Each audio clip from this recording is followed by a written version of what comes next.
It is a sign that was up in restaurants during the segregation era, okay?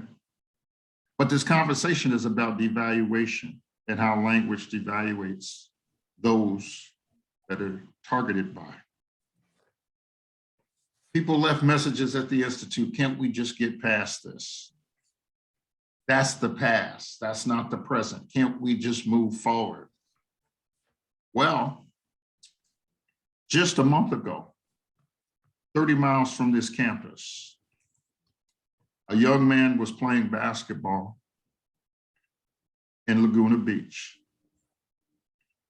Substituted into a game, he's playing on an all-white team. He's the only African-American.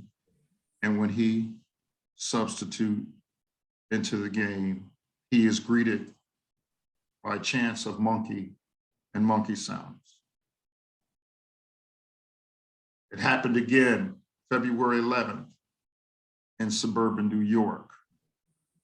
So on two opposite ends of the country, we see devaluation still having a significant place in our society.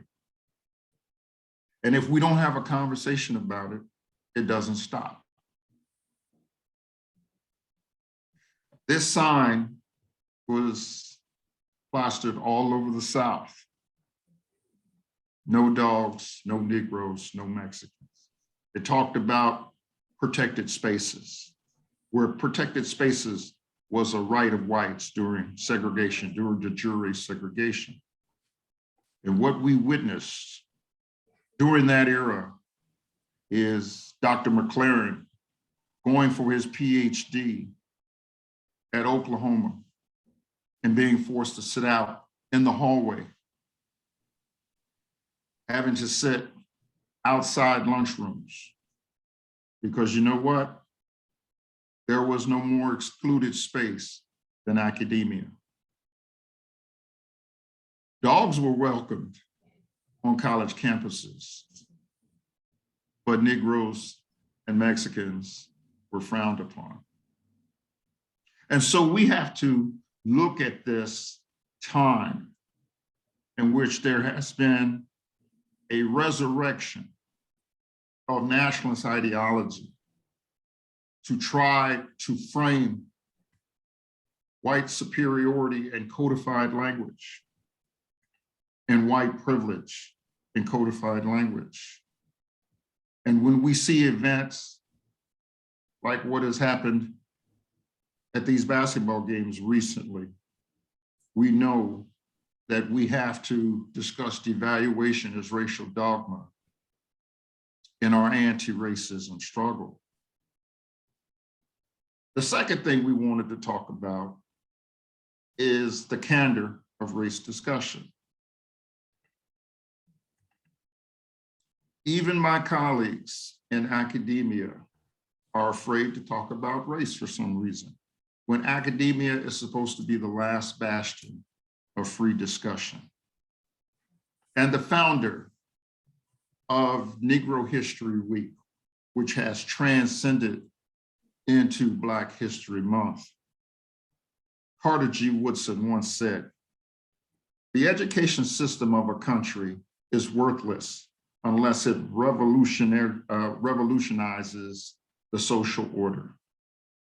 Men of scholarship and prophetic insight, and this time I must include women, must show us the right way and lead us into the light, which is shining brighter and brighter." So my colleague, Dr. Donna Nickel, and I choose to lead our colleagues into a brighter light with this anti-racism discussion. So hopefully we've addressed the concerns about why we have named these anti-racism discussions the way we have. We want to take an unvarnished look at racism, at how we move forward in our society each and every time racial incidences occur in the traditions of historical racism.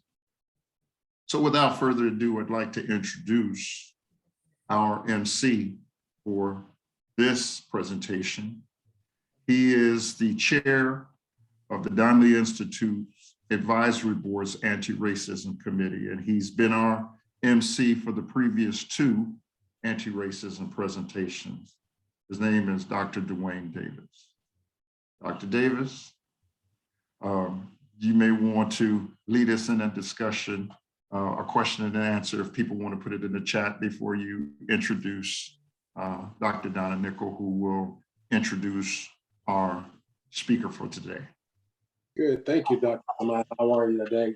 Hello, Dr. Nichols, and hello, everyone out there that is gracing us with your presence today for this presentation. As Dr. Samad said, this is our 3rd seminar, and we're excited about the growth that we've experienced through each and every one of the seminars we've had. And as he's mentioned, the topic is something that needs to be talked about, something that needs to be dealt with, and we can't gloss over it.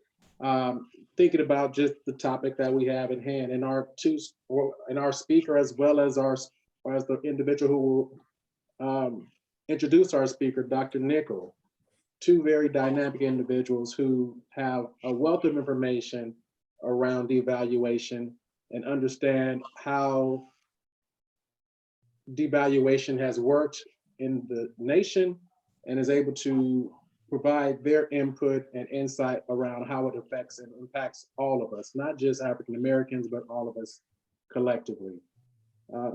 I'd like to introduce Dr. Nickel, if I may. And if you have any questions, please do put your questions in the chat, and we will definitely try to answer them throughout the time. And so with that being said, Dr. Nickel is a professor and chair of the Africana Studies Department here in Cal State Dominguez Hills. She serves as a co-chair of the President's Anti-Racism and the Academic Task Force with Dr. Samad. As specialist in racism, conservative philanthropy, and U.S. educational policy, Dr. Nickel has published her work in race, ethnicity, and education, history of philanthropy, and opinion columns with Al Jazeera English, among others. In 2021, she appeared as a featured expert in the Al Jazeera documentary, The Big Picture, A Race for America, which looks at the impact of philanthropy on education and health outcomes for African Americans. And with that being said, I will turn over to Dr. Nichols for the continuation of the program. Thank you, Dr. Davis, and good morning, everyone. We really appreciate your presence here today and look forward to a lively discussion about devaluation as racial dogma.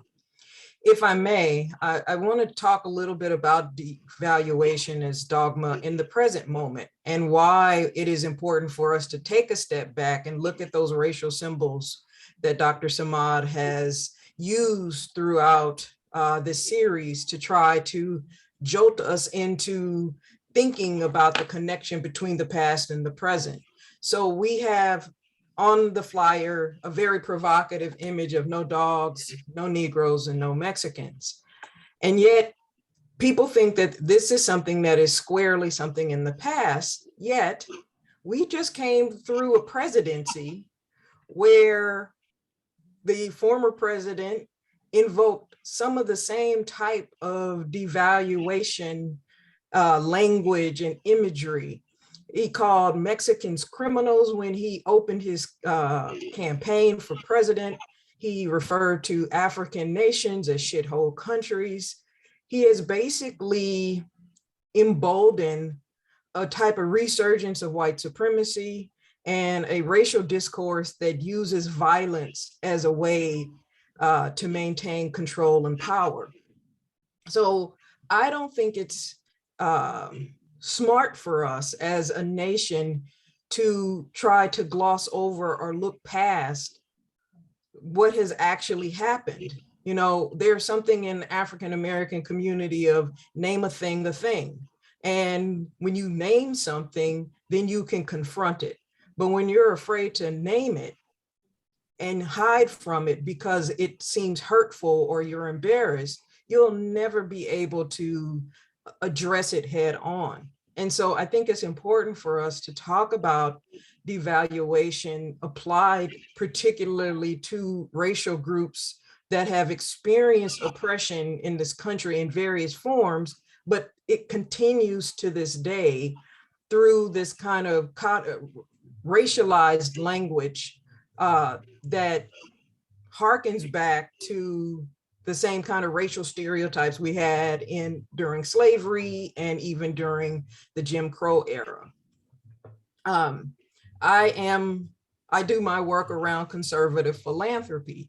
And one of the things that's important about that work is that using language in order to manipulate people into being afraid of other folks who are Black or brown or Asian American or American Indian is not uncommon. In fact, there is a belief in a lot of conservative philanthropic circles that ideas have consequences. And so when one of the ways in which you get an idea out into the popular discourse or lexicon is to use racial symbols to frighten voters. Like current debates that we have right now about critical race theory is using a lot of this devaluation language that somehow white children are going to be hurt by learning about Black kids. And then therefore we have to inculcate these kids from truth. So I think it's important for us to have these kind of conversations where we tie this history to our present moment, because that cycle has not been broken yet. And there is a direct line between those words that say no dogs, no Mexican, no Negroes, no Mexicans. There's a direct line between the attitudes that were created during that period to what people are experiencing right now. So having said all of that, it is my distinct honor and privilege to introduce our guest speaker, Ian Haney Lopez. Ian Haney Lopez teaches in the areas of race and constitutional law. He's one of the nation's leading thinkers on how racism has evolved since the civil rights era. His current research emphasizes the connection between racial divisions in society and growing wealth inequality in the United States. In Dog Whistle Politics, How Coded Racial Appeals Have Reinvented Racism and Wrecked the Middle Class in 2014, Haney Lopez detailed the 50-year history of how politicians exploit racial pandering to fracture social solidarity and ultimately to convince many voters to support rule by the rich. After publishing Dog Whistle Politics, Haney Lopez co-chaired the AFL-CIO's Advisory Council on Racial and Economic Justice, and then co-founded the Race Class Narrative Project, exploring how to defeat dog whistle politics.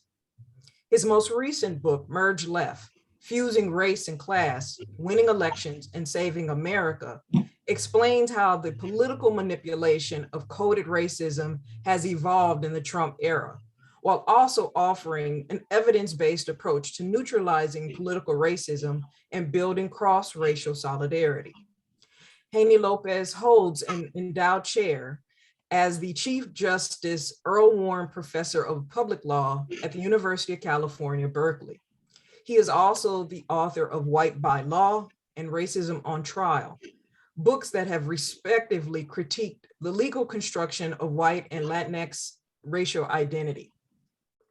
From legal scholarship to commentary, his writings have appeared across a range of sources, from the Yale Law Journal to the New York Times. He has been a visiting professor at Yale, New York University, and Harvard, and holds a master's degree in history from Washington University, a master's in public policy from Princeton, and a law degree from Harvard. So please join me in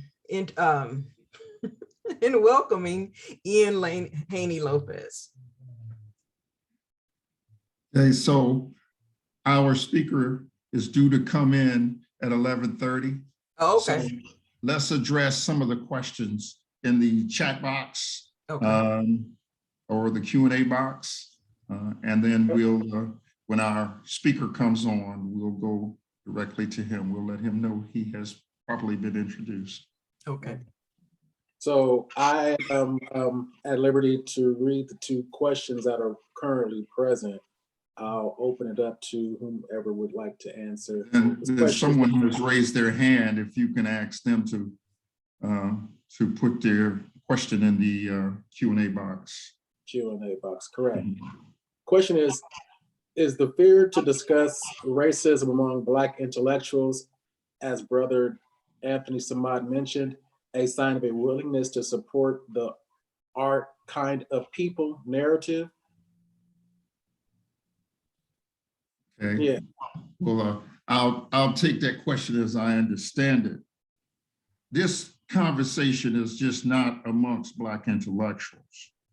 One of the things that the African-American community has failed to do, in my opinion, particularly here in Southern California, is to use Black intellectuals to produce the real hard data that suggests that we're living in a period, holding up a mirror to our community to let them know that things haven't gotten any better, they have actually gotten worse. We got in a habit of saying in the 90s and 2000s, things ain't as bad as they were. Thank God things aren't as bad as they were, you know, but they're better than they were. Well, half a glass is a half a glass.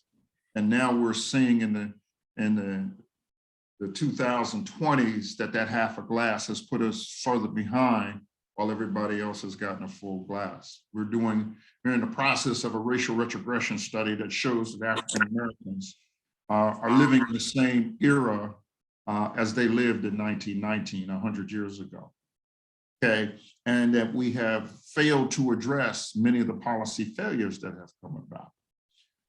And so if we don't drive the conversation, if Black intellectuals don't drive the conversation, the anti-intellectuals take over the conversation.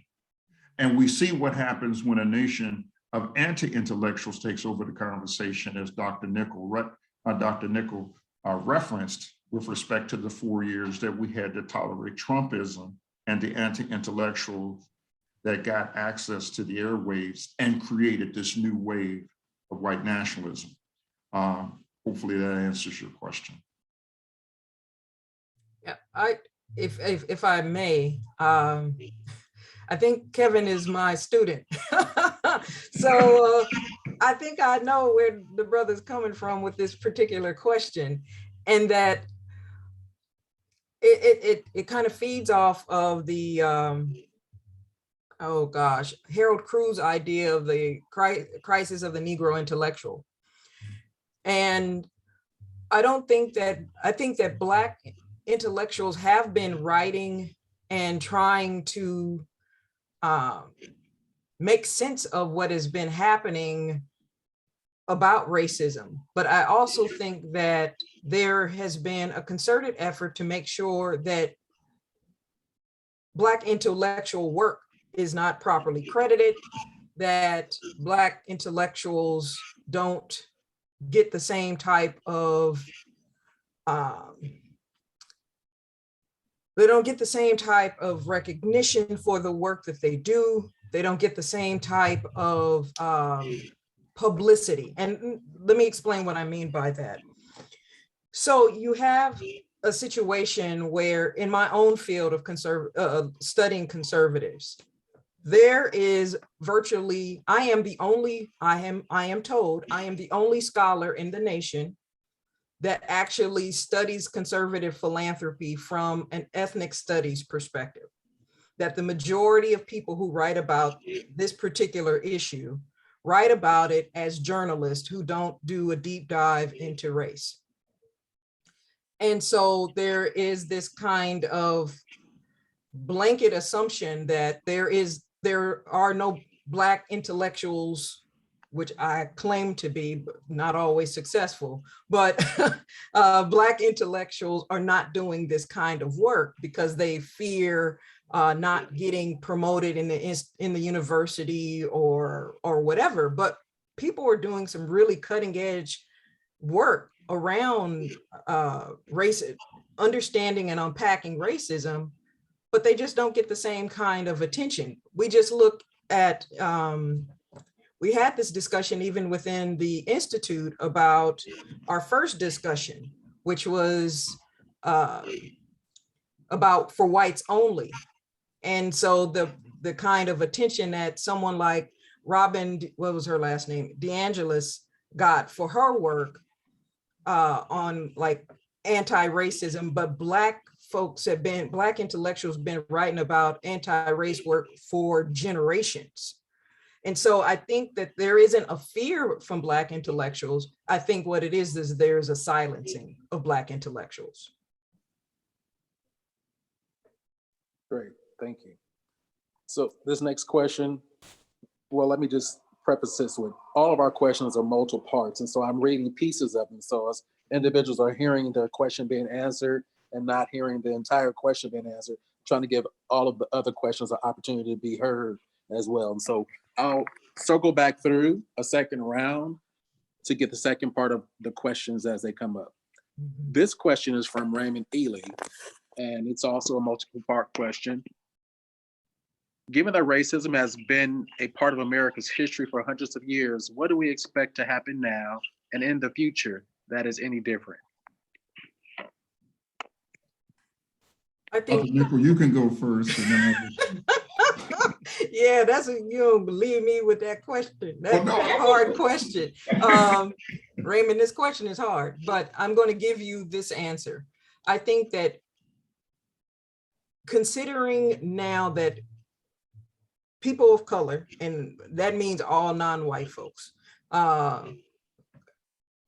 the ability to participate in the political process, to get education, to understand the structures that create policy, that we have an opportunity, whereas hundreds of years ago we did not, to try to fix these structures, to push back against these policies that are working against people that keep these racist structures in place. I don't think that we've done enough to utilize our power. We don't sit on boards, school boards in mass numbers. And so, yes, this is how you can get the anti-critical race theory crowd, because you don't have someone on the board saying to them, what is wrong with you people? You know, so I think that what can change is that we can change our level of participation and pushback. I will add to what Dr. Nickel has said. And I have said this for years, and I've said it in the halls of academia. As long as the majority of white people, and a lot of people have a problem saying white people, I don't, because it's white people to keep these structural systems in place. As long as the majority of white people remain silent on racism and racial behaviors, it's not enough to not be a racist, you know, and that is usually the first rebuttal. I'm not a racist, but you're not anti-racist either. And it is almost as if Blacks, Indigenous people, other people of color, when they call out racial tones, racial codes, racial incidences, it's like it falls on deaf ears until white people start talking about racism. And then suddenly you get everybody's attention, okay?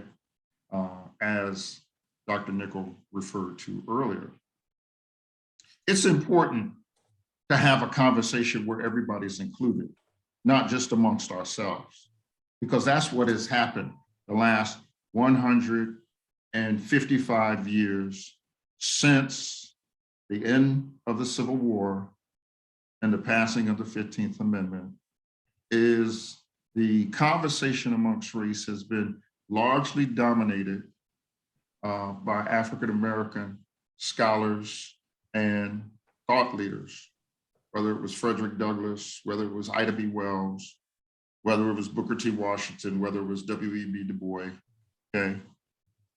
essentially, the only way that that conversation is going to come about is if it's generated by Black thought leaders, okay?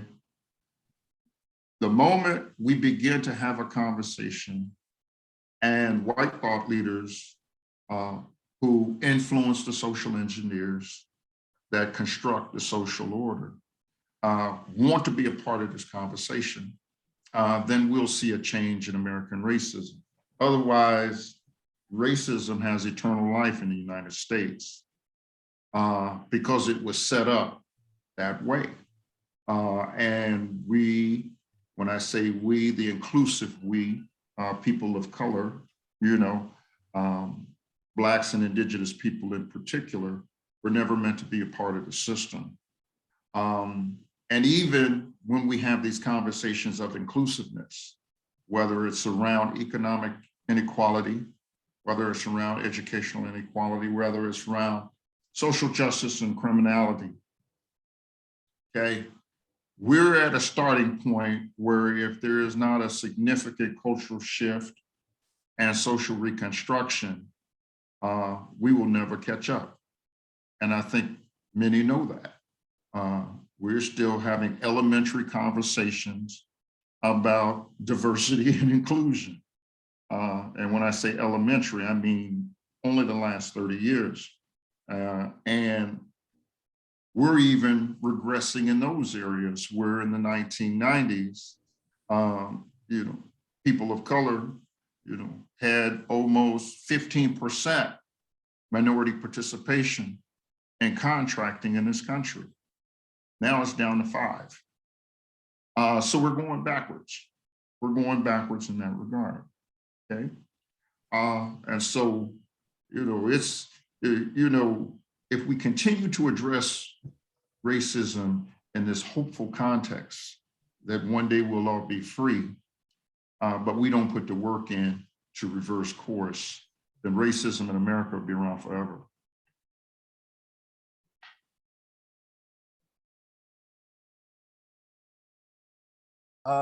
This will probably be the last question prior to our speaker coming on.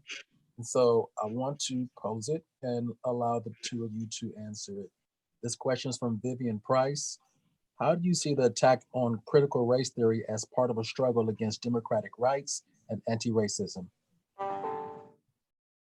Well, the attack on critical race theory is a sure enough sign that we don't really value democracy the way we claim we do. Because if we value democracy, we would value a diversity of ideas, a diversity, a representation of people's culture and history. It is a concerted effort that was generated by a single man named Christopher Rufo, who actually started this anti-critical race theory idea out of the Manhattan Institute, so that he literally saw that this might work in order to get white voters out to the polls for Trump in this last election. And so it is a particular type of device that is used to whip people into a frenzy, even though they don't know what critical race theory actually means or what it does. And so I think that it is the antithesis of exercising this kind of democracy that we claim that we value and that we, you know, try to entice people to come into. And it undergirds this whole notion that that racism is still the thing that I always say that what is called civilizational racism. That is that idea that you can have control over everything, including what people learn in the classroom. That is still very potent in our society. And so I don't I see it as a frontal attack on the very notion of what it means to be a democratic society. Because in authoritarian places, you prevent people from learning various perspectives and histories and ideas. I'd like to add to that. I actually think it's a false argument because they don't teach critical race theory in K through 12, okay?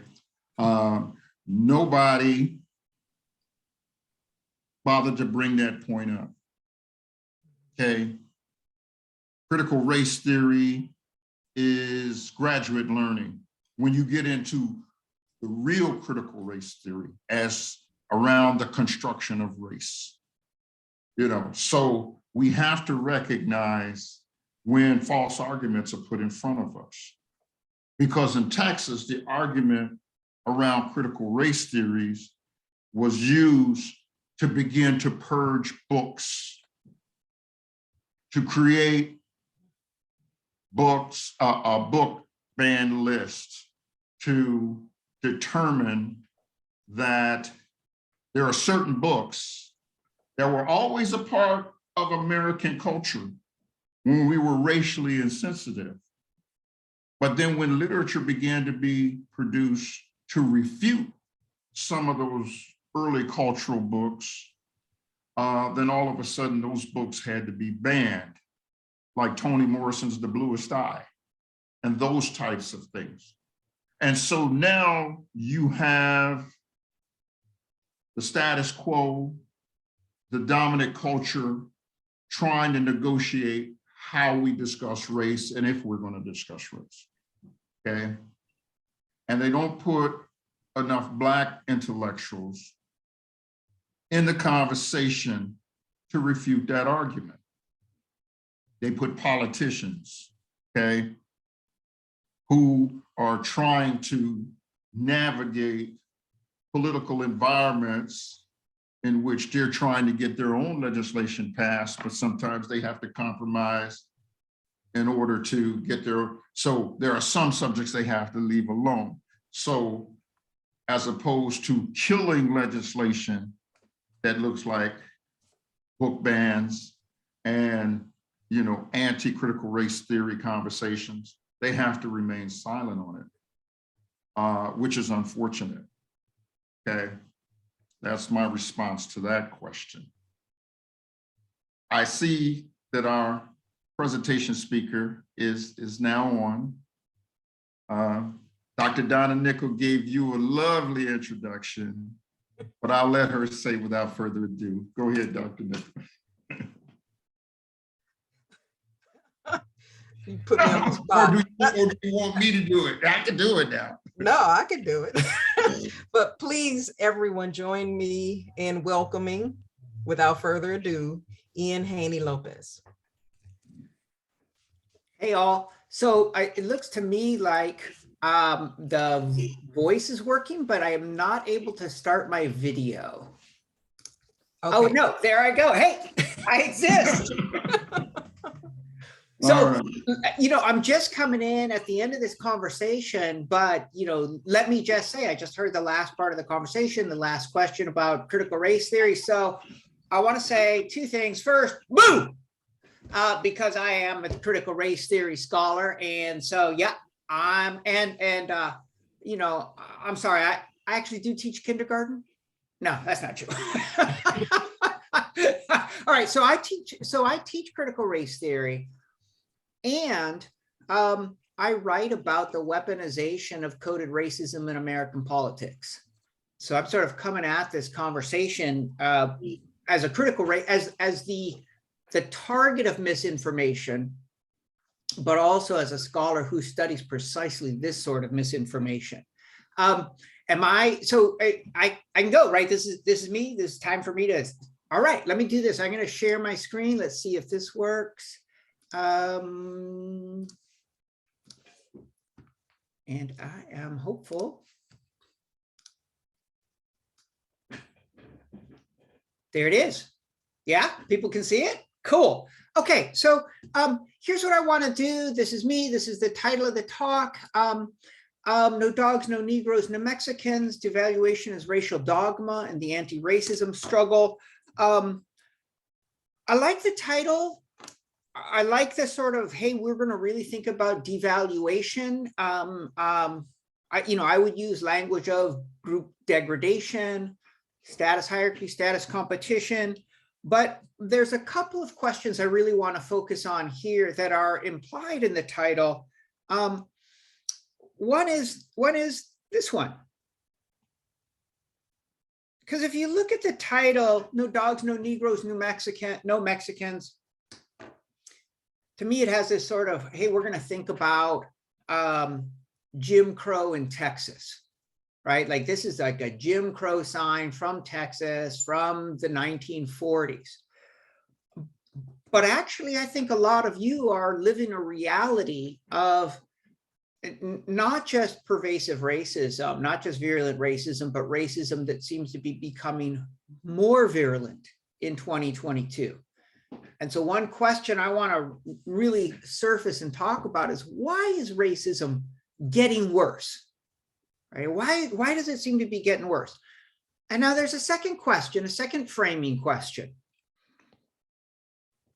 Why should white people, and these are related, but why should white people join and be welcomed into the anti-racist movement, the anti-racism struggle? And I think that there's a common answer.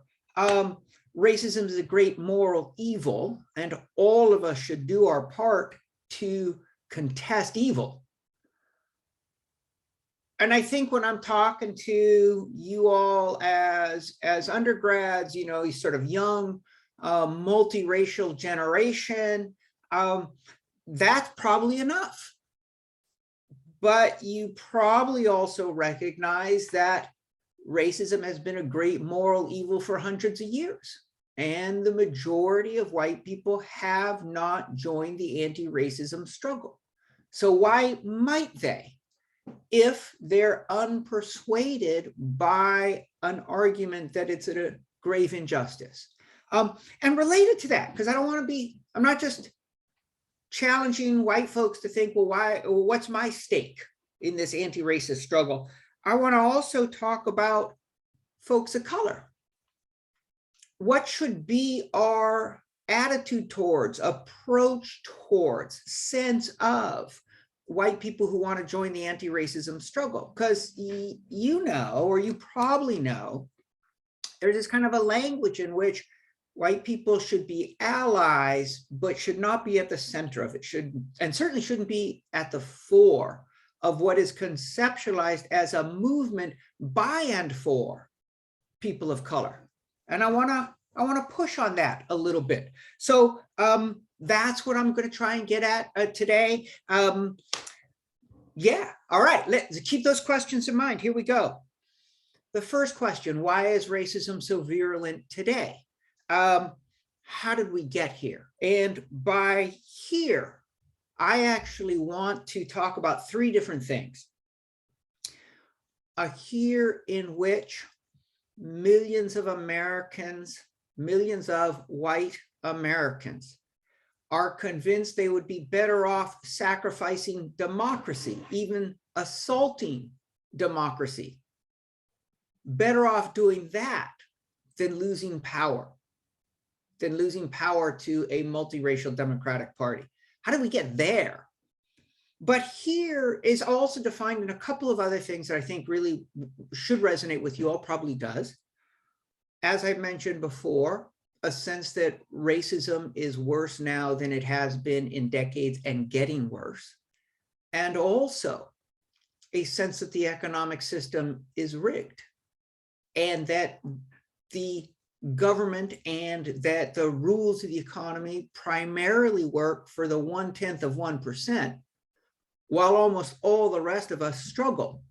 And indeed, in the midst of a pandemic in which the struggles, the sort of economic distortions and unfairness and injustice, the economic precarity of our system is starkly revealed, most of us got poorer and the rich got richer. So three things. A sense of crisis so deep millions of people will support overturning democracy rather than lose power. Racism getting worse, an economic system rigged for the rich. To understand how we got here, we have to go back to 1964. Lyndon Johnson was the Democratic candidate. He was campaigning on a promise that he would end poverty in 12 years. He said, we're going to have a war on poverty. We're going to end poverty in 12 years by 1976, the bicentennial of the country. He was also a champion of civil rights. He wins in a landslide. But Lyndon Johnson is also the last Democratic candidate for president to win a majority of the white vote. No Democratic candidate for president has won a majority of the white vote since 1964. None. And why not? That's down here. This is the alarm bell in the night. So Barry Goldwater was the Republican nominee, but he actually represented an extreme wing of the Republican Party.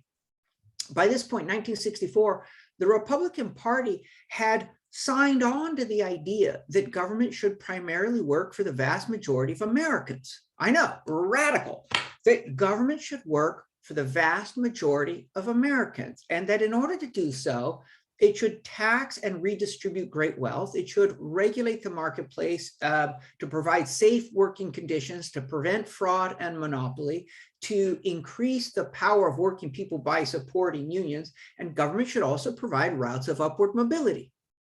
That's what Democrats said. That's New Deal liberalism. Republicans had signed on to it. Dwight Eisenhower and Barry Goldwater said, nope. I believe in the old Gilded Era 1890s, 1910 idea that government should support rule by the rich, that the rich are special. They're rich. They know best how to succeed in the capitalist marketplace and also thereby know best how to pull the whole society forward. And quite literally, he's saying, hey, the role of government is to unleash the power of the marketplace. It should do little more than facilitate capitalist competition and then get out of the way. And in particular, government should not tax great wealth and redistribute wealth downward, should not heavily regulate the marketplace, should not create routes of upward mobility. And Barry Goldwater knew that was a losing argument. He knew he was going to lose. So knowing that, he said, look, I can't win an argument for rule by the rich, but I can win an argument based on racial resentment. I'm going to campaign to win over voters, white voters, made anxious, made angry by the civil rights movement, by the gains of African Americans in their struggle for equality. At this point, when he's doing this in 1963 and 1964, he understands this as a Southern strategy. It's referred to as the Southern strategy. Now, one other thing to know about the Southern strategy, precisely because the civil rights movement had convinced the country that racism, white supremacy, is a great moral evil, Barry Goldwater knew he couldn't campaign by standing up and saying, I represent the white man. I mean, there have been generations of candidates, including presidential candidates, who'd said exactly that. But Barry Goldwater knew he could not stand and say expressly that his agenda was to preserve white dominance against the threat of Black equality. So instead, he began to use codes, or what we now call dog whistles. A dog whistle is a term that on its surface says nothing about race, but that is designed to trigger strong racial reactions. So Barry Goldwater would talk about states' rights. And on the surface, it's hard to get more boring than that, because states' rights seems to be a conversation about the appropriate balance of political power between the federal government and the states. But everybody knew in the 1960s, states' rights was the way the South was saying, hey, federal government, back off. Don't use federal law to tell us, Southern states, that we can't use law and custom to segregate, oppress, and humiliate African Americans. Don't use federal law to intervene in the laws we in the South are using to maintain, to reinforce, to legitimize white dominance. But again, Goldwater wasn't saying all of that. He was just saying states' rights. And the thing is, he won in 5 southern states. He also won in Arizona, partly because, hey, Arizona, but also that was his, so that was his home state. That's where Barry Goldwater was from. He was the son of a wealthy retail family in Arizona. So then 1968, Richard Nixon. Now Nixon, he looks at 64 and he says, wow, that was a huge landslide. Goldwater lost big. I don't know about this racial rhetoric, this dog whistle. But late in the campaign, Nixon was running behind in the South, and he too started to use coded racism, racial dog whistles, the same ones about states' rights. A couple years later, number crunchers have looked at the numbers coming out of the 1968 election, and both Republican and Democratic strategists say to Nixon, this drive to appeal to racial resentment, it's going to work. And Nixon then commits to a full dog whistle campaign, states' rights in the South, forced busing in the North, right? So he talks about forced busing as if the issue are putting school children on buses, when really the emotional force of that was the idea that children would be put on buses to integrate schools. He talks about law and order and crime on the streets and the silent majority. Again, no surface reference to race, but underneath that, a sense that the protesters, and especially Black protesters, were actually criminals, thugs, and hoodlums who represented a physical threat to decent, hardworking, law-abiding white people, right? But again, only deeply implied, not on the surface. How would Nixon do? Close your eyes, open your eyes. Nixon wins in an even bigger landslide than Lyndon Johnson 8 years earlier.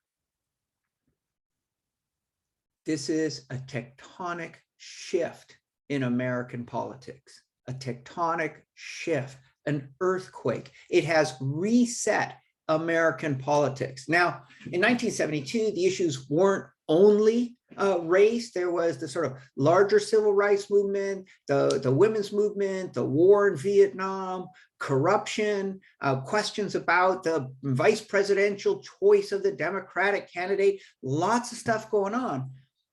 But again, Lyndon Johnson was the last Democratic candidate for president to win a majority of the white vote, and that was in 1964. And ever since, the Republican Party has understood that dog whistle politics, it's not just a Southern strategy, it's a national strategy. Let me say one other thing about this. We often say the United States is fundamentally a conservative country economically. Lyndon Johnson won in a landslide, promising to use the awesome power of the federal government to end poverty in 12 years. Won in a landslide. We are not fundamentally an economically conservative country. We do believe that government should work for the vast majority, should regulate the marketplace, should redistribute wealth downward and outward, should create routes of upward mobility. We do believe that. The thing is, we are a racially fearful country. And the legacy of Goldwater versus Johnson, of Richard Nixon, then of Ronald Reagan, that's a legacy of class war. Hidden class war. Hidden behind what? Hidden behind a coded rhetoric of racial resentment. So here's what I want to emphasize. You may have heard the term dog whistle politics. You should know it. Dog whistle politics has this aspect of politicians campaigning using coded references to race. And you can see immediately, yeah, okay, this is going to be a race strategy. What you should see also is it is and always has been a strategy of class war. How does it work? The goal is to use racial resentment to stoke people's fear and resentment of their neighbors, and then to bootstrap that up into a distrust of liberal government, and in particular, a distrust of the idea that liberal government is working for the majority of us against the forces of concentrated wealth. To that, this reactionary right-wing rhetoric says, no, liberal government isn't working for the majority of us. It's working for the undeserving. It's protecting the pathologically violent. So if you think about these different dog whistles, law and order, right? So there's a racial element. People of color are pathologically violent, but there's a government element. There's an anti-liberal element. It says they don't care about law and order. They care more about protecting these dangerous people. They, for example, to use some of the rhetoric, give more rights to criminals than to crime victims. They don't put the handcuffs on the criminal, they put the handcuffs on the police, right? All of that sort of rhetoric. Or welfare queen. This was Ronald Reagan would talk over and over again about the welfare queen. And there's a racial image. The racial image is Black women are lazy and larcenous and would rather rip off the system than do an honest day's work. You can hear the racism. Well, you can't hear it literally, but you can recognize it easily. But on top of that, the story is not just resent Black people for being welfare cheats, but hate liberals, hate liberal government. These programs, these social safety nets, they're not actually programs for all of us. They're programs that threaten decent, hardworking, law-abiding folks. The silent majority, the heartland, the patriots, threatens them by taking money out of their pocket to give to undeserving, criminal, rapacious Black people. Right? Like that's okay. So you can see an attack that on its surface is about stoking racial resentment, but that is driven as a class war strategy. I'm gonna skip all the way up now to the present, and I'm gonna say, okay, if this is what's been going on in our country basically since 1970, right? So that's when Nixon really leans into it. As president, he leans into it forcefully and completely. This has been going on now for 50 plus years. And what are the results? One result of dog whistle politics as class war is this one. If you want to understand why there has been a massive transfer of wealth from most of us up into the economic stratosphere, you have to understand that the politicians are mainly working for billionaires. And I think a lot of you will be like, okay, I got that, right? Anybody who's listened to Robert Reich is like, yeah, I got it. Politicians are mainly working for billionaires. Why do they keep getting elected? It's not like they're running, it's not like they're campaigning by saying, hey, I represent the interests of the billionaires. I believe in rule by the rich. Vote for me and you vote for plutocracy. They get elected because they campaign on themes of racial resentment and racial threat. They use a rhetoric that targets criminals, gangbangers, illegal aliens, terrorists, and that also extends beyond race to talk about the traditional family and the threat of abortion and the threat of the homosexual agenda, or the current sort of what's currently in vogue is fear around transgender folks and the idea that transgender children are somehow victims of all of that stuff, right? That's how they campaign when they govern on behalf of their billionaire dark money donors. And so one result after 50 years of this is levels of economic equality and economic insecurity we haven't seen since the 1910s and the 1920s. But the other, and I want to stress this, the other is mass incarceration. When politicians campaign strategically, purposefully, cynically, by spreading lies about people of color as dangerous criminals, those lies don't just stay on the campaign trail.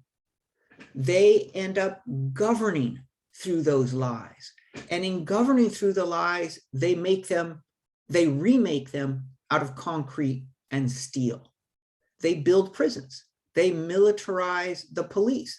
They channel more and more money into law enforcement, much of the money that they're taking away from schools, from healthcare, from parks, from infrastructure. They're shifting it now into mass incarceration and indeed mass deportation in order to provide a theater of criminality, a theater of border crossing that supports the lie that white people are under threat from dangerous, pathologically violent people of color.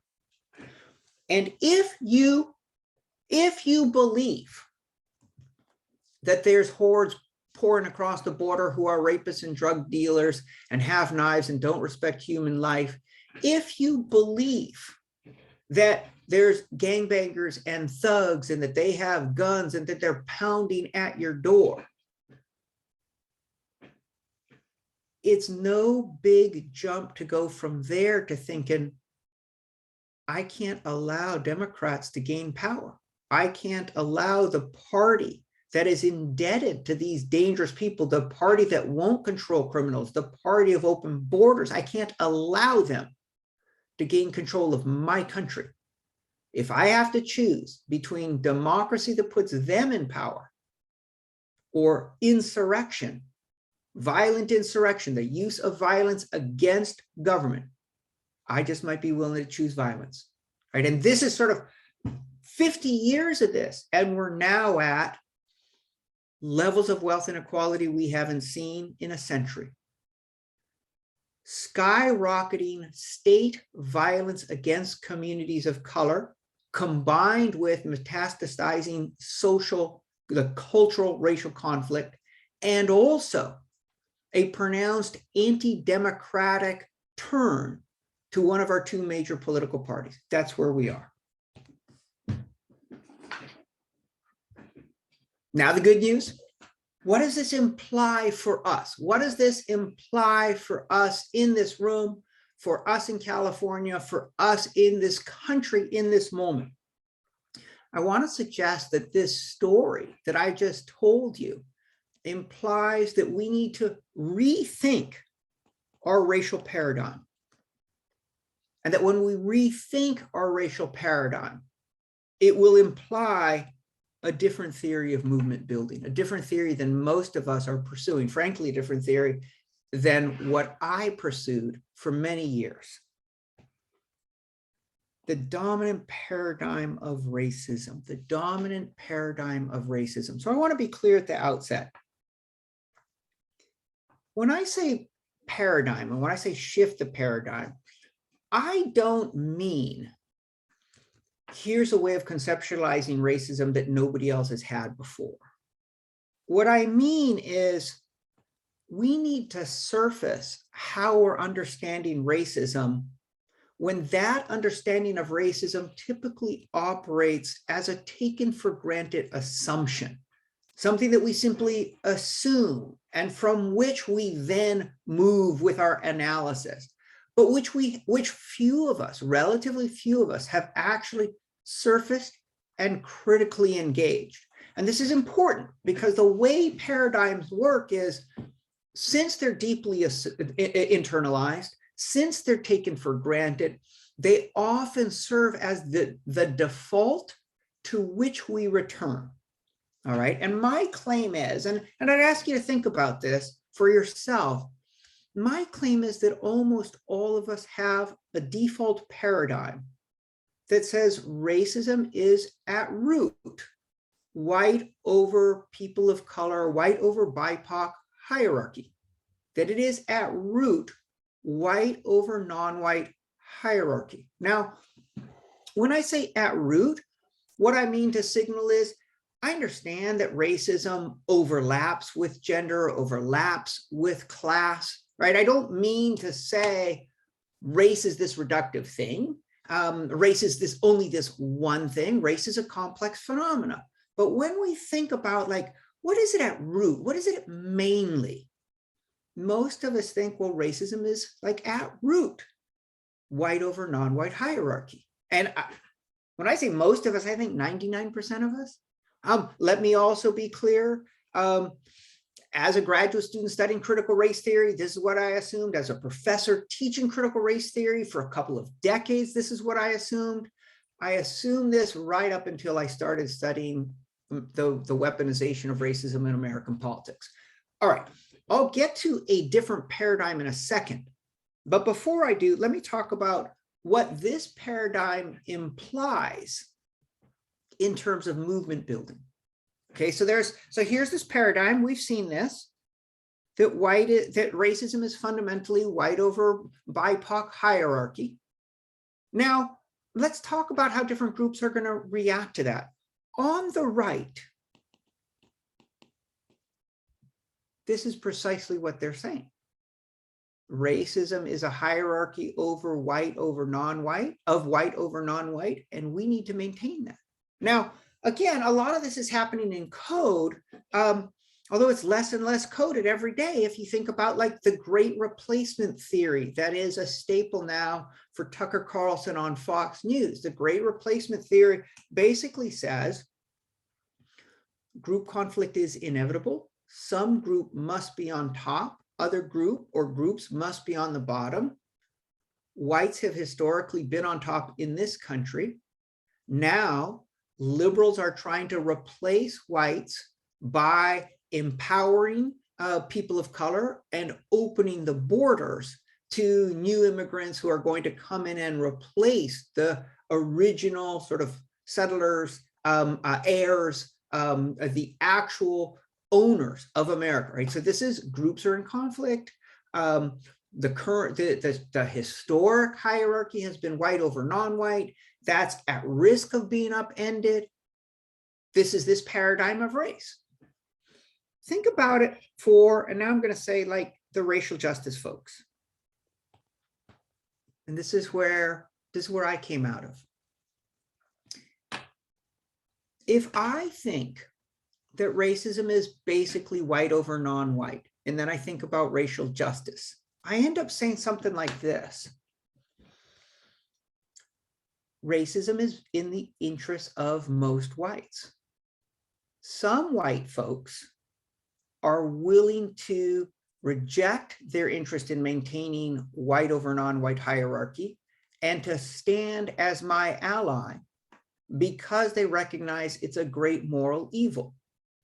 But also, I say to myself, and by the way, this is Derek Bell, most white people will not give up the privileges, the advantages of a white over non-white hierarchy.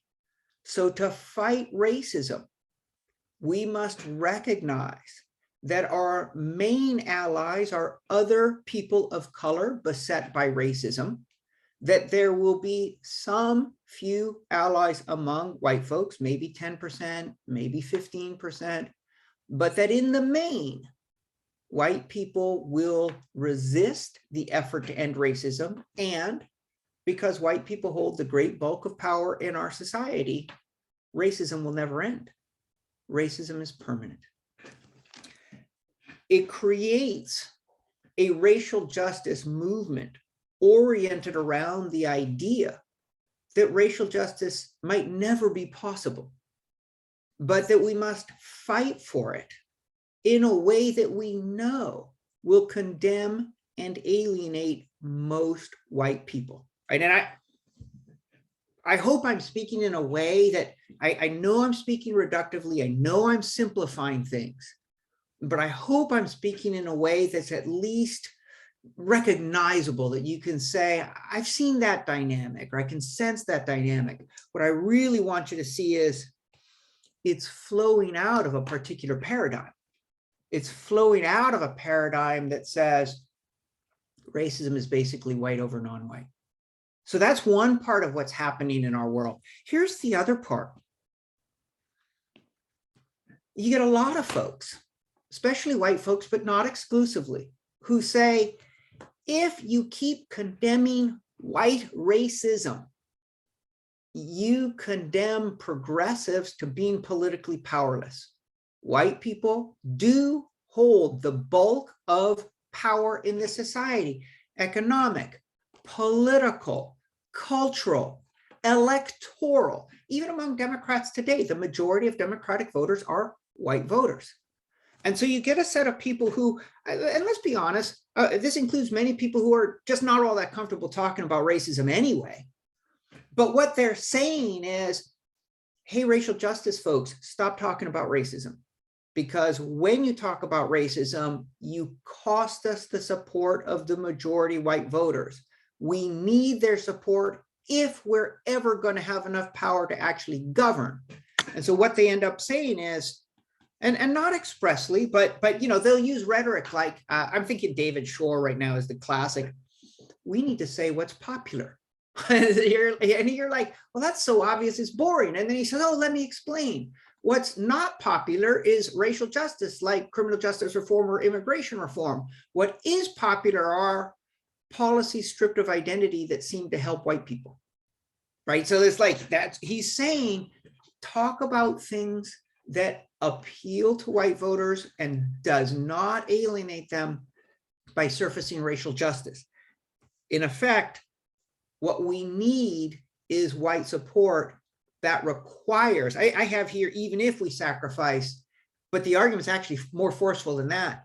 In order to gain support from most whites, we must sacrifice the interests of racial justice for communities of color, because most white people won't support it. So this is sort of, but notice again, coming out of this paradigm, I'm going to shift paradigms right now. I'm going to shift paradigms. And I think you might, since I surfaced the paradigm, and I've already told you the story of what's happened to us over the last 50 years, I think you might have a sense of what this new paradigm is. I'm going to call it a race-class fusion paradigm. Again, the claim is not, this explains every instance of racism. The claim is not, racism is only this and nothing more. Racism is an incredibly complex phenomena. It connects to class, it connects to immigration, connects to religion, to gender. But what I'm saying is, at root, over the last 50 years, the racism that we've been confronting as a society has been driven by some of the most economically and politically powerful people in our country, the plutocrats, the oligarchs. So, right, Barry Goldwater wanted rule by the rich, campaigned on themes of racial resentment.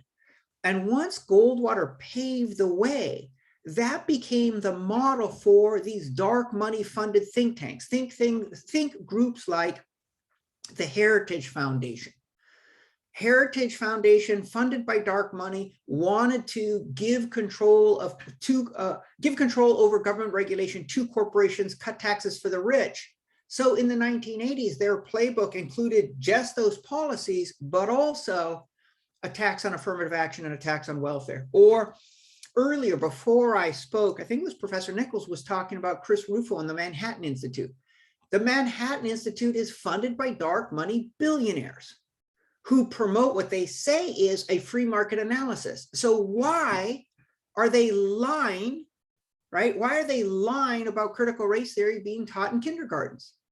Because they're using racial resentment. They're promoting racial fear and hysteria in order to secure a class war agenda. And again, this is the Kochs and the Koch donor network. The Koch donor network by itself spends more money in electoral politics than the entire GOP. More money in one privately funded, 400 people contribute to the Koch donor network. They spend more money than the GOP. The Mercers, the Scafeys, you think about Fox News, you think about Rupert Murdoch. These are some of the and then the entire Republican Party, Donald Trump. This is some of the wealthiest, most powerful people in our country who see a strategic benefit to themselves in promoting racist fear. And when elected, they govern by institutionalizing the racism through systematic state violence against people of color, and also by enacting policies that favor the rich. Okay, so this is the paradigm. Now, I've said the last 50 years. I've also said this paradigm isn't new. So I want to add things. I want to add things like Bacon's Rebellion, unfree labor from Europe joining unfree and in the process of being enslaved labor from Africa to fight the plantation class. I want to talk about the fusion movement in the South immediately after the Civil War. White people immiserated by slavery, joining together with the newly emancipated to create progressive government in the South that controlled the South for 30 years, introducing things like public education until the plantation class freed itself from federal control and could use white supremacy to pull white voters out of the fusion movement. I think also of Martin Luther King and the Poor People's Movement. I think of Fred Hampton in Chicago. I think of Cesar Chavez and Dolores Huerta, who in order to put together a farm workers movement said it must be multiracial. I think of W.B. Du Bois, right? Like some of our greatest, most radical thinkers have always understood racism, capitalism, and democracy arose together and are constantly in this sort of a twist and conflict. And you cannot solve the problem of racism without solving the problem of capitalism. What does this imply in terms of social movement? Let me start this time with the racial justice folks. Let's say you're a racial justice person who's deeply concerned about Black Lives Matter, the killing of Black people by the police, racialized mass incarceration. And let me just be clear. I first began to study American politics in order to understand mass incarceration, racialized mass incarceration. That's what drew me in this direction in the first place. But if you're studying racialized mass incarceration, how are you explaining it? And many people kind of have this default, well, it's white racism or racism in the police or systemic racism that explains racialized mass incarceration. And all of those things are there, they're important. But if you've read Michelle Alexander's The New Jim Crow, you understand that her middle chapters are all about Reagan, Bush, and Clinton, using themes of law and order and people of color as thugs or super predators, and then turning around and building the machinery of mass incarceration. In other words, and I want to make this claim really starkly, the root cause of the most intense violence against communities of color today, mass incarceration and mass deportation, is not ambient white racism in general. It is the strategy of the powerful few to stoke racial fear so that they might rule for the rich. But in the process, they tell lies about dangerous people of color, and then with power, they build state violence against communities of color. In other words, you want to end state violence against communities of color? You want racial justice for communities of color? You need to defeat dog whistle politics. You need to defeat dog whistle politicians. And now let me flip over here. What about the group of people that says, hey, we need to focus on what's popular. We need to focus on economic policies, or we need to avert climate collapse. We need enough political power to stop the polluters, to rein them in. Koch brothers, Koch donor network. Charles Koch owns the largest privately held petrochemical conglomerate in the world. And how does he protect his right to pollute? He funded the Tea Party. He's funding the attack on critical race theory. He donates heavily to Donald Trump. In other words, he funds movements and politicians that promote themes of racial threat because they govern by protecting his right to pollute. You want economic justice? You want economic fairness? You want to prevent climate collapse? You've got to defeat dog whistle politics.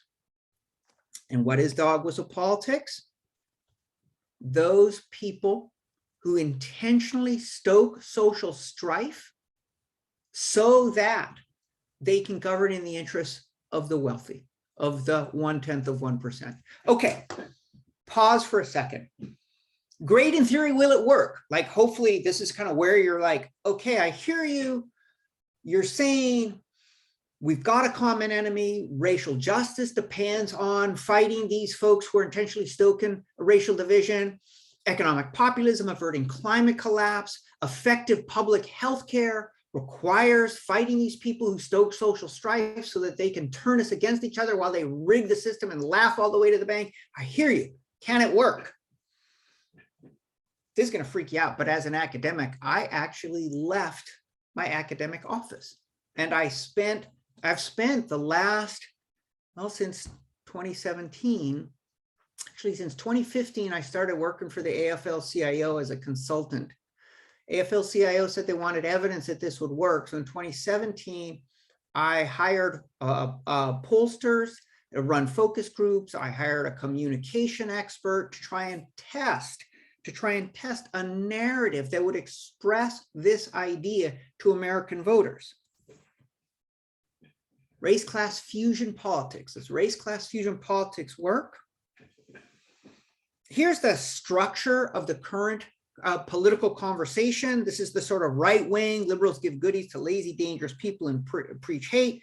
This is the sort of people sort of messaging against each other. Take a look at this message. Take a look at this message. So this is a message for immigration justice. I'm going to read it. Let me just read it out to you. Whether it's from another town or another country, most of us move for the same reason, to build a better life for our families. But especially during COVID-19, certain politicians are insulting immigrants while billions are going to a handful of corporations. The richest 1% benefit when politicians blamed immigrants for the hard times regular people face. We need to recognize the contributions of immigrants in our communities and states and embrace people with the courage to move. When we come together, we can elect new leaders who will put fairness back into our immigration laws and make this a country that provides a better life for everyone, whether we're brown, black, or white.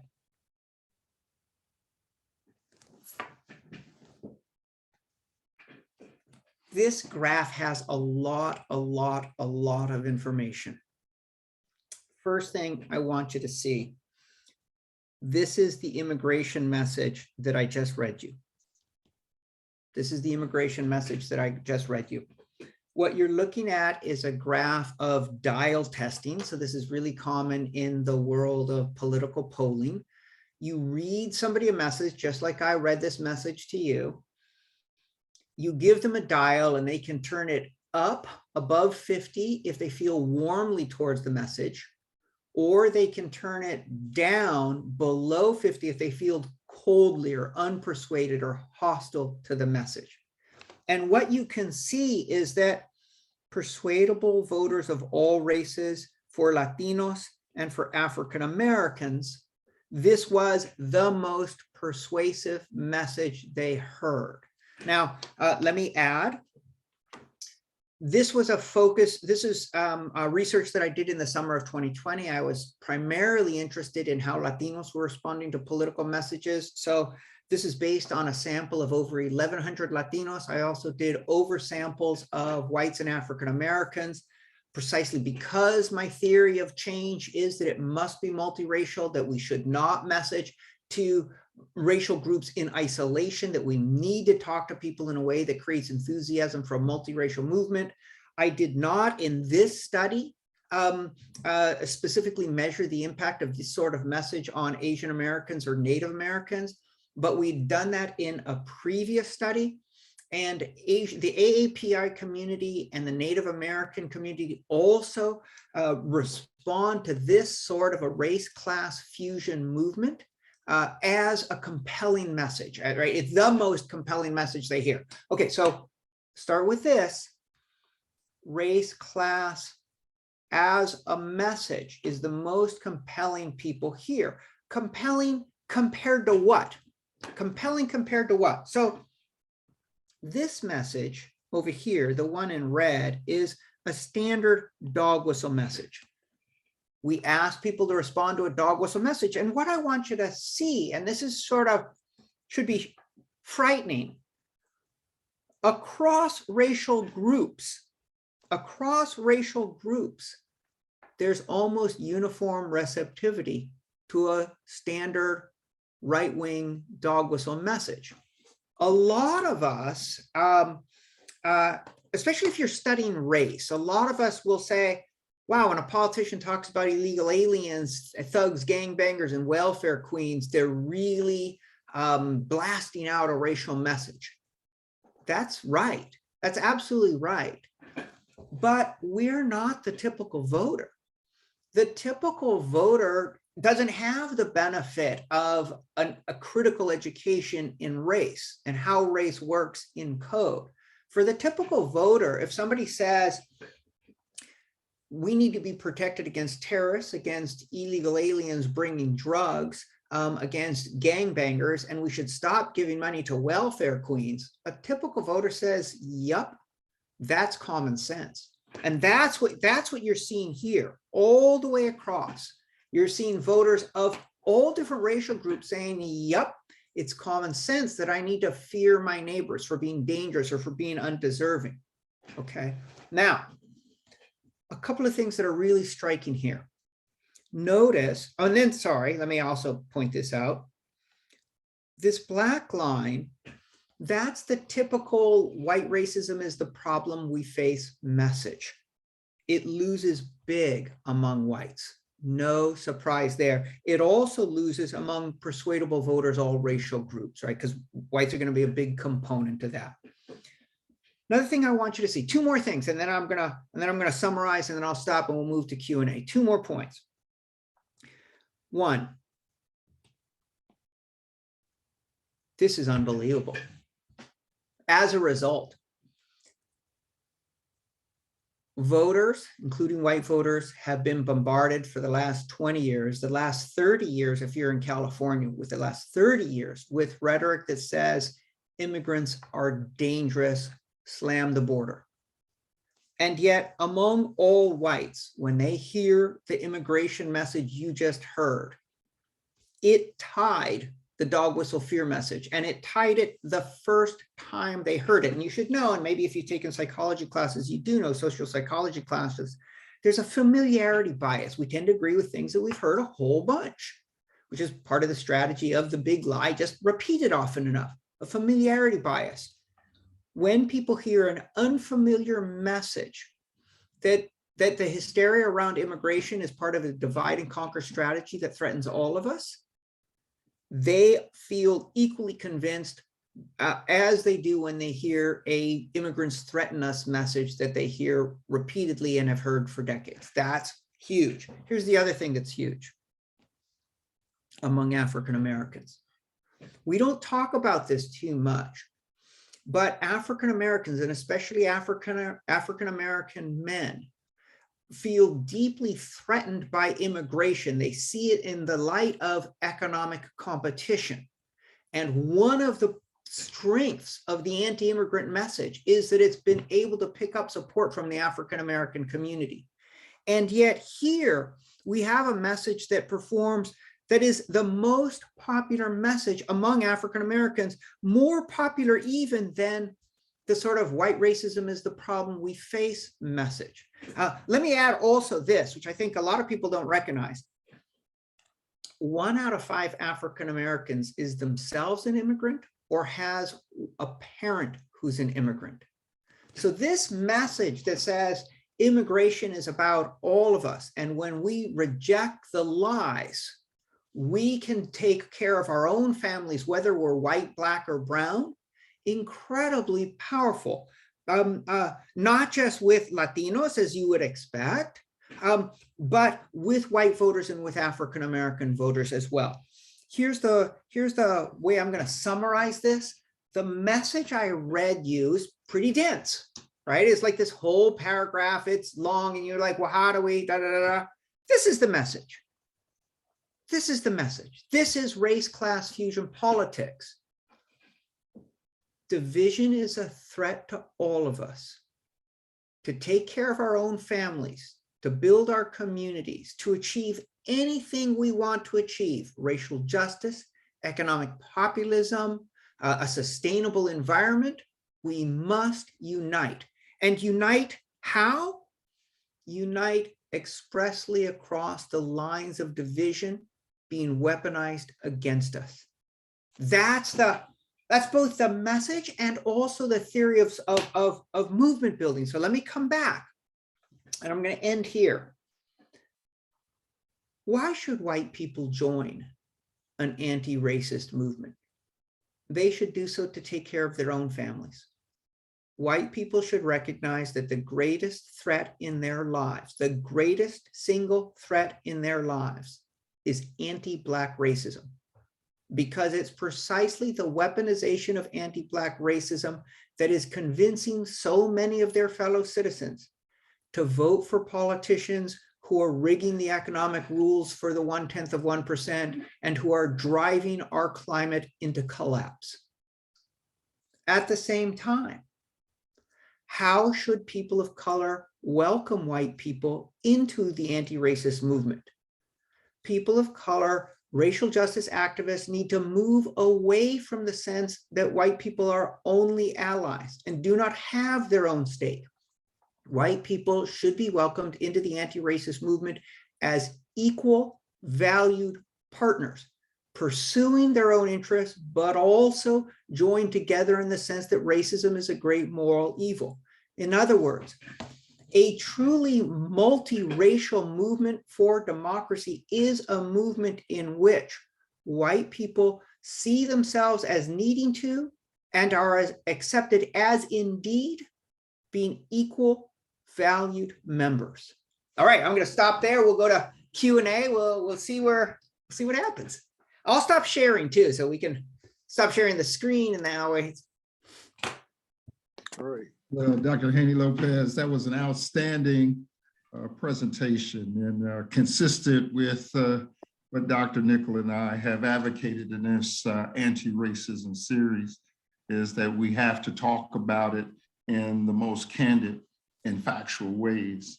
And so Dr. Davis will take us through our Q&A period, but I just wanted to acknowledge that's exactly what we wanted to hear as it relates to this particular topic around evaluation. Thank you very much. Good. If I could jump in right really quickly, thank you so much. I mean, this was enlightening. It was also reaffirming because I do my work around conservative philanthropy and racism. Yes, absolutely. So you know about the Manhattan Institute. Oh, yes, very much. I follow their tax records. Good for you. So no, but I really think that this fusion idea of fusing race and class is so important for us to reframe our conversation around these race paradigms, because you have to touch people where they're interested. That's right. You know, in order to get their buy-in. So I think it's a brilliant idea, and it is a way in which I think about what is the the pastor in North Carolina, Oh, yeah. William Barber, who Yes, talks about economics along with this kind of morality. Like Yes. it can't just be a moral argument. It also has to be an economic one, a bread and butter. Yeah, absolutely. And in fact, he talks about it as a fusion movement. He's specifically sort of trying to revive the fusion movement from the immediate wake of the Civil War, and saying we need a new fusion movement in which everybody understands that white supremacy is a strategy of the plantation class. And I actually really like that, because when you say this is a strategy of the plantation class, it pushes you to like, well, how does a plantation work? What is the plantation economy? What is the plantation class? And the short answer is plantations are owned by people who are incredibly wealthy. And at the same time, their economic output is not designed for the local economy, it's designed for export. So now you have very wealthy people whose main interest is in accumulating more wealth, but who are largely unaffected by the suffering of the society around them. Mm-hmm. And what's their strategy? Let people eat white supremacy, right? Like that's what's happening to us today. Our current oligarchs, what do they care about what's happening with most of us? We're going through this pandemic. We're seeing this massive sort of suffering and insecurity. I think about a lot of the students here at UC Berkeley. I'm sure a lot of the students there, they're homeless. We got like 15, 20% of our students unhoused. And like, so Jeff Bezos cares. So Bill, it's like, they don't care. They're in this different economic stratosphere, or Peter Thiel, but to preserve their interests, they're going to fund narratives that say, actually, the real danger to you comes from people with a different skin color. Yeah. Yes. Thank you. Good deal. So Dr. Haney Lopez, I want to thank you on behalf of the Anomaly Institute, as well as the virtual audience. We have a couple questions. Here's one I'd like for you to entertain. I believe you may have touched on it within your discussion. And so if you wish, you can either reiterate or expound on it as you choose. So the question is, dog whistle politics and all politics for that matter are funded. So how do people of color defeat it without the power of the dollar? How do we at least match the Koch brothers, Rothschilds, etc., financial dominance of politics? There's actually been a revolution in political funding in the last, let's say, 12 years. One really terrible, and that is the sort of Supreme Court declaring that there can be no meaningful limits on how much billionaires can donate to politics, right? So you've got this enormous flood of dark money coming in. But the other, much more democratically promising, if you think about the campaigns of Barack Obama and also campaigns of Bernie Sanders, they raised tens of millions of dollars, indeed hundreds of millions of dollars, through small money donations. I don't think that that's the ideal. I think the ideal would be publicly funded campaigns, so no candidate was dependent on private fundraising. I was reading about a politician the other day, and it was describing, he says this politician spends 8 hours a day fundraising. Like, that's his full-time job, is fundraising, right? Now, that doesn't make any sense at all, and it's really bad for democracy. It helps us understand why, as political scientists have shown, American politics is primarily responsive to the interests of the 1%, marginally responsive to the interests of the top 20%, and not at all responsive to the interests of the bottom 60%, because it's really about money.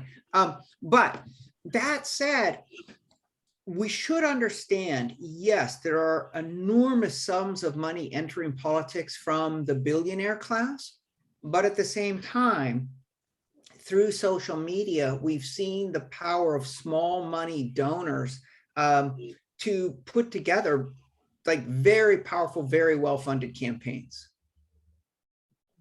Oh, let me just add one other thing too. In the question, there was this sort of, how do communities of color fight this? And let me just emphasize this. If it's only up to communities of color, we will lose. Likewise, if we have a political movement that only speaks persuasively to white voters, but that alienates those of us deeply concerned with justice for communities of color, that movement too will lose. There's no way we can save our democracy. Let me put this in extreme terms. We cannot save our democracy unless we build a movement that reaches somewhere near 60% of voters. Because the deck is stacked against us. It's stacked against us by voter disenfranchisement. It's stacked against us by gerrymandering. It's stacked against us by the basic electoral college and counter-majoritarian structure of the Senate. The deck is stacked against democracy. And we can't save democracy unless we get to 60%. Nobody thinks we're getting to 60% if communities of color, racial justice folks are doing their own thing and white folks are over there doing their own thing. We're not getting to 60%. The only way this works is if we recognize, and I'll just really lean into this, we have to recognize our fates are linked. Our futures are linked. We cannot have a society in which we thrive unless we understand that our fates are linked with people who differ from us in terms of color, immigration status, gender identity, religion. Our fates are linked. And so a movement that raises enough money among communities of color, no, it will never have enough power. Thank you. Next question is part 2 of a previous question, but I think it's applicable for this moment. Now the racists feel the threat of becoming the new minority. Shouldn't we expect them to lash out and rebel? Do they care about being labeled as racist? So, who's telling the story of whites as the new or the proximate minority? I'll talk about the left in just a second, but that's the main story of the right. The main story of the right, the great replacement theory, the predominant story of the right, the Make America Great Again story is, hey, white folks, you're on the cusp of becoming the new minorities. You better organize, you better circle the wagons. And I'm going to intentionally use this colonialist language, circle the wagons against the marauding savages, right? Like that's colonial. It's super heavily laden with racial imagery intentionally, because that's the message from the right. You're in danger of becoming the new minorities. Now, you also ask, do they worry about being called racist? One of the really, really important things to see is that the right has weaponized demands for racial justice. What the right is saying, and this is how we can understand attacks on critical race theory, attacks on the 1619 Project, attacks on Black Lives Matter. What the right is saying, and this is a new dog whistle, what the right is saying is those people who are demanding racial justice don't actually care about racial justice. They want racial revenge. They hate white people. They're coming for your children, right? Now, to be clear, this is a theme that goes all the way back to the era of slavery. Like in the time of slavery, when whites were exercising such brutality against African Americans, they legitimized it by saying partly those people are inferior and deserve it, but partly by saying they're monsters in our midst, and if we don't chain them, our women, our children would never be safe, right? Like they had this entire rhetoric of, if free, Black people will assert, will impose racial dominance over whites. And again, this is that root story. Racial conflict is inevitable. Some racial group must be on top. This is the story that the right is telling. The alt-right makes it totally explicit, right? The alt-right, which is this sort of sanitization of the white nationalist movement. But the alt-right will say expressly, Breitbart will say expressly, racial conflict is culturally and racially inevitable. Groups are always in conflict. Now, would you prefer your group remain dominant or lose and become subordinated and humiliated? That's the rhetoric. And notice the way it connects up with anti-racism. It's saying to white folks, demands for equality aren't demands for equality. They're demands for a new dominance that subordinates white people.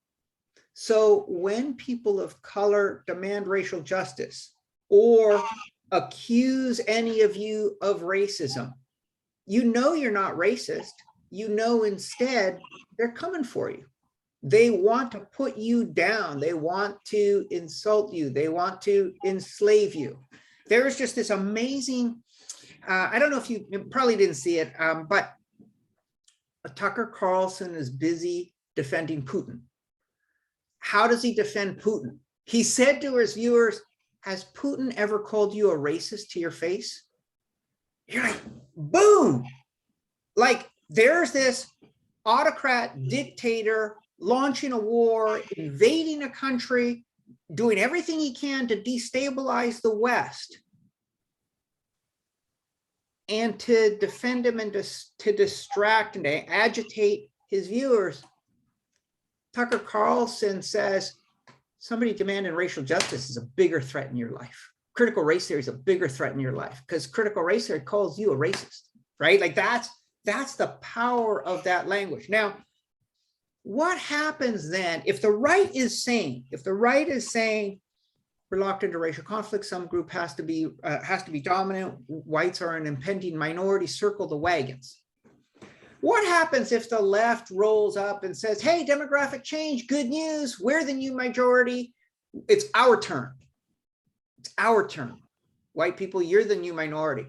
It scares the hell out of people. And by the way, Tucker Carlson loves it, right? So we ourselves now, I guess two things. One, rhetorically, it's a tremendous mistake for people of color to be running around saying we're the new majority. You know, that whites are now a minority in California. Whites are now a minority in New York City. Whites are now a minority in Texas. It's a terrible mistake. Far better to say we are now a multiracial society. And the challenge for us is, can we become a multiracial democracy? A multiracial society is a society in which there are different races, but it might still be skewed by race hierarchy. Think South Africa, think the American South. A multiracial democracy is a democracy in which all of us have a future and see our fates linked across our differences. That's the very definition of the demos. Okay, so far better to say that. Let me also add one last point to this. It is simply not true that whites are going to become a minority in this country anytime soon, or even are already a minority in California or Texas. The only way that's true demographically is if you look at non-Hispanic whites alone. If you include within the white population those Latinos who identify as white, whites are a majority in California, they're a majority in Texas, and the white majority is growing, not shrinking, right? So we talked earlier a little bit, or just before this session started, there was a talk about critical race theory, the social construction of race. Race is being constructed right now. What does race mean? What are the boundaries of whiteness? And there's a move to say, white people are imperiled. We need as many white people as we can. White people need to circle the wagons and protect themselves against these other people. There will be a huge element of anti-Blackness to it. There already is an effort to bring a lot of white people and a lot of Asian Americans into this new, broader, politicized category of people who feel themselves imperiled as white or light. That's already happening. What will we do as an anti-racist movement in how we construct the meaning of race? Will we, the anti-racist movement, insist that what race means is that we are all fundamentally different and aligned with communities in conflict? Will we use that logic? Will we reinforce that sense of inevitable tension? Or will we say what race means is our fates are all linked. We come with different histories. We come with different experiences. We live in a society in which race hierarchy has been deeply institutionalized, and recognizing our shared humanity, we must repair those harms. We must create conditions in which all of us can thrive. Is that the meaning of race that we will build? Right? Like, that's the conversation we're having. So I understand we have a hard 1 p.m. stop, and so Somebody take the mic away. this will be the last question, and then I will turn it over to Dr. Samad and Dr. Nichols for their questions themselves with you. This next question is prefaced. In my own experience, speaking with my elders about racial issues becomes difficult, in part due to the things aren't as bad mentality. Would you say there's a generational divide in willingness to discuss racial issues? Yes, I think there's a generational divide.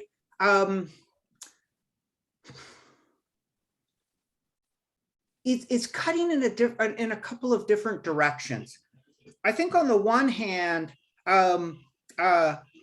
there's this sense, so on the one hand, there's the sense of like, okay, this new younger generation, you're all multiracial, you have multiracial friends, you're the future. And listen, at the college level where you actually have time to sit down with each other and you're engaged in a joint project, and you're studying with each other, you're socializing together, that is how an integrated multiracial society is created. That's not the norm. When we look at public polling, when we look at attitudes, that sort of racial fear, racial resentment, racial distrust, it's virtually as high among young people as it is among older generations. So you all, like, you're a hopeful harbinger of the future, but you're not the norm, right? So don't, this is one of the things that I struggled with, even as a grad student. I kept trying to listen to everything I was learning about race through my own perspective. And yeah, that's good, but you have to appreciate that your experience might not be typical, right? So that's one thing to say. Here's the other thing to say.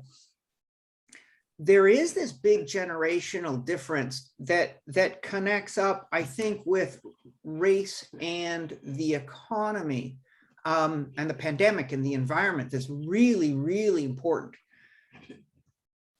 Your generation, the younger generation today, you've gone through a couple of economic shocks that rival the Great Depression.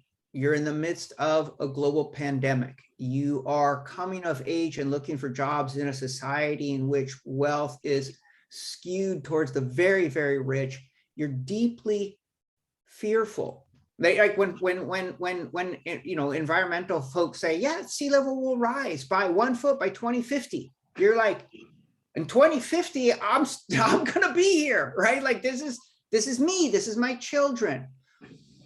In other words, the current generation, much more than folks who came of age in the 80s or the 90s, is very clear that our major systems, our democracy and capitalism, have failed us. Our major systems have failed us. We are on the cusp of interlocking crises that threaten the very survival of our society. Our major systems have failed us. And that is leading to, it can lead to all sorts of different directions. It can lead to nihilism. It can it's hopeless, but it can also lead, and does lead among many people, to the sense of like, I need to re-examine everything. We need to rebuild this, right? And I have heard from my own students, burn it down. The goal is rebuild. The goal. Now, I understand you have to think critically about dominant systems. You have to dismantle dominant systems, but the goal isn't dismantle. The goal is rebuild. The goal is articulate a new vision and work towards that, right? And that's where I think your generation is most able to take a hard look at racism and say, wow, we've been fighting this the wrong way. We've been thinking that racism is like one among 6 problems we have to solve.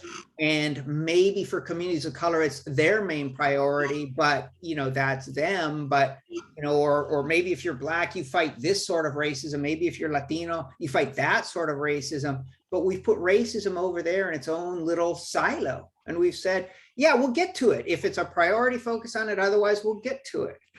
And now your generation has to say, racism, capitalism, democracy. We can't solve these problems separately. We can't ensure that government works for the majority unless we solve racism. We can't make sure that government will prevent climate collapse unless we create an economic playing field in which everybody feels like they have a stake. And that requires solving the problem of racism, right? That's the radical potential of your generation. Seeing that our major systems are failing, you have the opportunity, the willingness to reimagine what it's going to take to create the sort of society you want for yourselves and your children. And you're going to have to rebuild everything. And in that rebuilding, I think the touchstone, the North Star has to be social solidarity. We cannot survive as a society if we're at each other's throats. And to be super clear, the most powerful people in our country right now, today, are actively funding efforts to convince each other that we should tear each other's throats out. It's not like social solidarity either happens or doesn't happen. The most powerful people in our country are actively funding social strife. We have to actively, purposefully build social solidarity. That means across lines of race. That means a broad commitment to economic justice. It means across lines of gender and sexual identity, religion, citizenship status. We must create the sense that that our fates are linked and that we're in this together as equals. Dr. Davis, I'll take the next question and then we'll hand off to Donna Nickel, Dr. Donna Nickel, to close us out. When I lecture and when I write, I have been writing for some time that the 20th century was about race and the 21st century is about class. And because people of color are so vested in the bottom quartile, it seems like racism when it is classism. And what we witness in this economic subjugation is the consolidation of wealth. You lectured earlier that, it's the politicians working for the rich. When the last time there was this type of consolidation of wealth at the beginning of the 20th century, Theodore Roosevelt put in place a super tax on the rich to discourage wealth consolidation.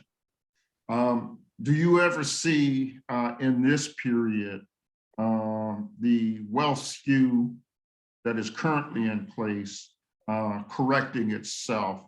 Because really that's the only chance that Blacks and people of color have in bringing about true racial equality is to recorrect this wealth inequity that is stacked against them. I'll just give a really quick answer. Mm-hmm. I think the problem of the 21st century is the problem of intentionally created social strife and conflict. And in the United States, that's the weaponization of racism in the interest of wealth and power. I do think that it is well within our capacity to rein in excessive wealth. In some ways, we're so close, right? Like you just need to elect a Bernie Sanders or an Elizabeth Warren. but you cannot elect them on a class alone analysis. You Mhm. can only elect them through a multiracial movement that understands that economic populism and racial justice and climate, protecting the climate, that they all go hand in hand. In some ways, this is like the Green New Deal, right? Like the Green New Deal says, we're going to save the environment by creating economic fairness and addressing racism. And it's not accident. All of those need to happen together. And I do have a hard stop at 1 o'clock. I'm sorry. No, I'm going to close by simply thanking you for sharing your work and your idea of restructuring this paradigm. We have been truly blessed, to use the old Black church wording, blessed by having you here with us. I think you've given us a lot of food for thought about how to address this racial capitalism and make it more clear instead of opaque, because I think that's really what has been happening. So thank you so much. I think I'm speaking on behalf of everyone. This has been a really great presentation and opportunity to discuss. Thank you all. I really appreciate the invitation. I'm honored to have been invited. Thank you. Thank you. Thank you.